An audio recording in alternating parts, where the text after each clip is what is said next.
First and last name, please. Specialist Gabriel Slifka. Okay, great. And what is your, can you spell your first and last name, please? First name Gabriel, Gabriel. Last name Slifka, S as in Sam, Li, F as in Frank, Ka. Got it. And what's your position on the boat? I'm a coxswain, which is a 88 kilo, level 20, in order to operate the vessel. Okay, great. All right, so just tell me a little bit about what you're doing here today. So today we took the vessel out in order to do some licensing packets for our newer soldiers to the unit in order for them to be MOSQ qualified as a part of vessel operations. So today we did some of our basic drills. We did a fire drill, we did an abandoned ship drill, did a man overboard drill as a part of that process. Great. Tell me a little bit about the man overboard drill.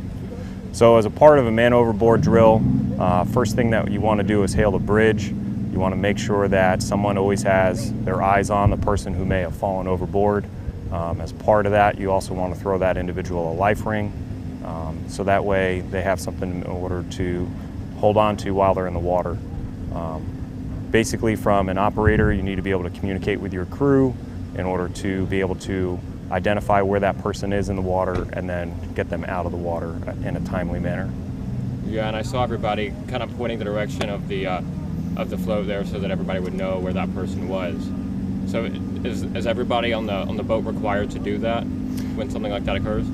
So it is a requirement that as soon as you have somebody fall overboard, you want to make sure that there's an individual that keeps their sight on that person at all times, so that way you don't lose them in the water. There have been situations in the past where things of that nature have happened. They might lose someone in the water for a short period of time, but you want to make sure that you can see, and so everyone on board always keeps an eye out for them, and you can assign tasks for your engineers in order to help, with bow ramp lowering as a part of that process, and then work with your crew in order to retrieve that individual from the water. Great, great. So what's your favorite part of doing this job here? My favorite part about this job is actually just operating. This is my vacation from my civilian work, so I get to enjoy, come out, spend some time, do some PT, and actually just go out onto the water. It's very peaceful once you get underway, as a part of that process. Great. I'm just going to hold for the wind for a second here.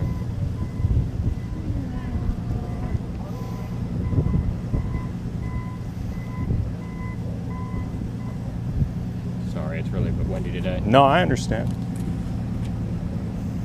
So how would this benefit less experienced soldiers? I know you're doing some licensing today, so why is this important for them?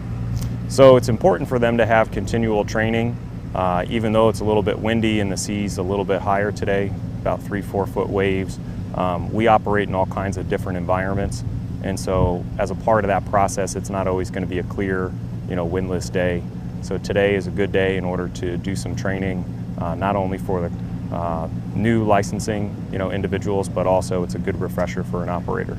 Great, great. Is this your first time at Big Lots? This is actually my first time at Big Lots. I've been a part of the reserves for 3 years. I have gone to Japan and Korea as a part of CJ Lots, but I have not done a Big Lots mission, so this is my first time here.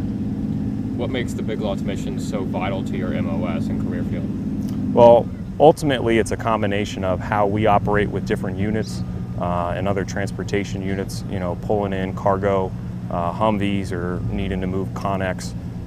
We might work with Causeway if we were building a T-pier, and so it's fitting all of those pieces together. And as we work together as different units and how we communicate and have a good sense of camaraderie. That's great. And how do you think this training in Big Lots will better equip your unit for the future in case a real-life situation were to occur? Well, ultimately, any training scenario is we need to be active in what we do, hone our skills, test ourselves, in a little bit of a different environment, as it's not always going to be the best weather. Even in the rain, these are things that have to happen if we are assigned a mission.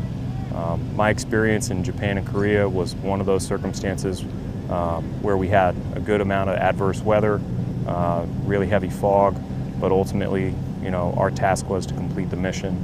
And so, like on a day like today, It's just get the task done, do what you need to do, help license other soldiers, get them some experience as a part of that process.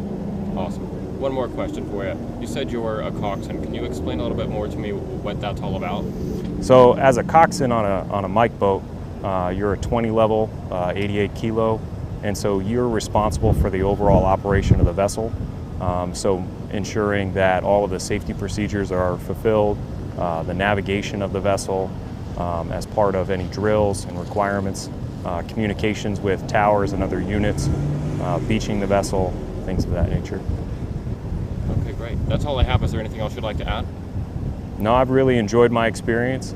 It's been a good week so far, and we'll look forward to another good week here at Big Lots.